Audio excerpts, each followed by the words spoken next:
கர்த்தருக்கு ஸ்தோத்திரம். ஜூன் 24. கிறிஸ்துவுக்குள் பிரியமானவர்களே, அனுதினமும் தேவனோடு. இன்றைய தலைப்பு, கலங்காதே, கட்டி முடிப்பார். தாமதித்தாலும் அதற்கு காத்திரு, அது நிச்சயமாய் வரும். ஆபகுக் 2:3. தடைப்பட்டதாய் உணர்கிறீர்களா? உங்கள் கனவுகளும் ஜெபங்களும் ஏதோ ஒரு தொலைபேசி அழைப்பு போல தயவு செய்து காத்திருக்கவும் என்ற செய்தியில் முடங்கி போய்விட்டதாக உணர்கிறீர்களா? நீங்கள் முன்னேற துடிக்கும் போது உங்கள் விதி வேண்டுமென்றே உங்களை தடுத்து நிறுத்துவது போல் தோன்றுகிறதா? துவண்டு போகாதிருங்கள். ஒரு விலைமதிப்பற்ற வைரக்கல் பூமியின் அழுத்தம் மற்றும் வெப்பத்தில் எப்படி பல ஆண்டுகள் காத்திருக்குமோ, அதுபோல உங்கள் வாக்குத்தத்தம் சரியான நேரத்தில் பிரகாசிக்க காத்திருக்கிறது.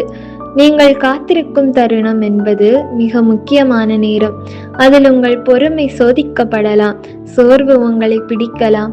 ஆனால் உங்கள் காத்திருப்பு வீணாகாது. நீங்கள் தேடும் அற்புதம் நிச்சயமாக வந்து சேரும். ஆகவே தயக்கம் கொள்ளாதிருங்கள். உங்களுக்கு குறித்ததை தேவன் கொண்டு வரும் வரை விசுவாசத்தோடு காத்திருங்கள். தேவனுடைய தாமதம் வெற்றிக்குத்தான். நீர் நேசிக்கிற லாசரு நோயில் இருக்கிறான் என்று அவசர செய்தி அவனுடைய சகோதரிகளிடமிருந்து இயேசுவுக்கு வந்தது. ஆனால் தன் அன்பிற்குரிய லாசருவின் வீட்டிற்கு உடனடியாக செல்லவில்லை. அங்கேயும் 4 நாள் தாமதித்தார்.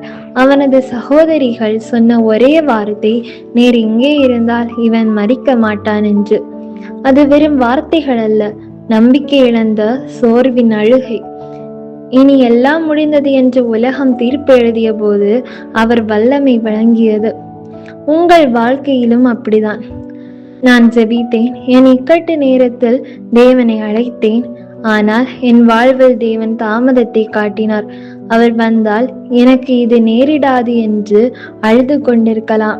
ஆனால் தேவன் தாமதித்தது உங்கள் வாழ்க்கையில் வெற்றியை தடுப்பதற்காக அல்ல, அதுவே உங்கள் வாழ்க்கையில் அற்புதம் நடைபெறும் இடம். எனவே காத்திருத்தலால் களைத்து போகாதிருங்கள். நிச்சயம் என்று கண்டபின் நம்பிக்கை விடாதே. வருவது தாமதமானாலும் மனம் வாடாதே. காலத்தை தேவன் குறித்திருக்கிறார். நீ அழாதே, அது நிச்சயமாய் வரும். இனி தடைபடாதே. ஆமேன்.